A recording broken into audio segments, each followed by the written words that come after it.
La tombe, il n'y a rien dedans. Toi et ton tissu blanc.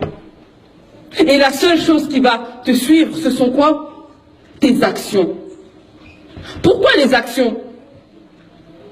Pourquoi les actions? Car lorsque on va te mettre dans ta tombe et qu'on va t'enterrer, c'est là que va commencer la vraie vie. C'est là que va commencer l'interrogatoire. Et c'est là que vont venir deux créatures d'Allah, Munkar et Nakir. Ce sont deux anges qu'Allah a créés d'une apparence terrifiante.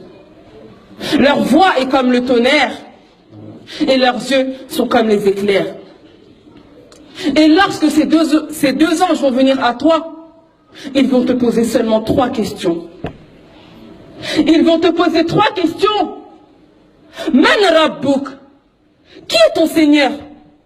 Ma dinuk? Quelle est ta religion? Wa man rasouluk? Et qui est ton messager? Et le prophète alayhi salatu wassalam a dit, dans cette situation, il y aura 2 catégories de personnes. Quant au croyant, il a dit le croyant, il n'a pas dit le musulman. Rien que cette parole doit nous faire peur, car ça veut dire que même nous qui sommes là aujourd'hui, pourtant on est tous musulmans, mais même nous qui sommes là aujourd'hui, peut-être qu'on ne pourra pas répondre à ces questions. Car il a dit le croyant, celui qui aura sacrifié sa vie pour la religion, celui qui aura voyagé à travers les versets coraniques, celui qui avait compris que cette vie n'est rien du tout comparée à celle de l'au-delà, celui qui aura aimé Allah d'un amour sincère, cette personne dira, Allah est mon Seigneur. Ensuite ils diront, quelle est ta religion?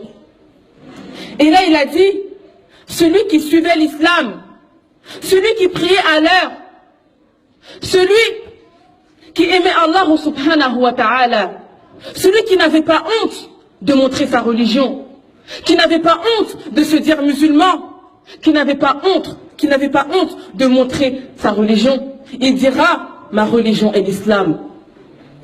Ensuite ils diront, qui est ton messager? Et là le prophète alayhi salatu wassalam, il a dit, celui qui suivait la sunna du prophète Mohammed sallallahu alayhi wa sallam.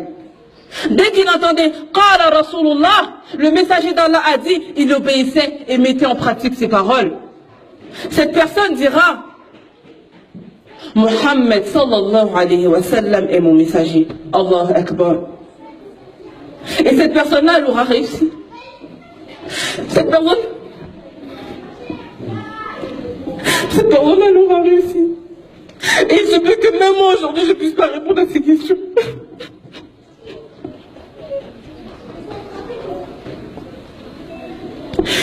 Cette personne-là, elle aura réussi.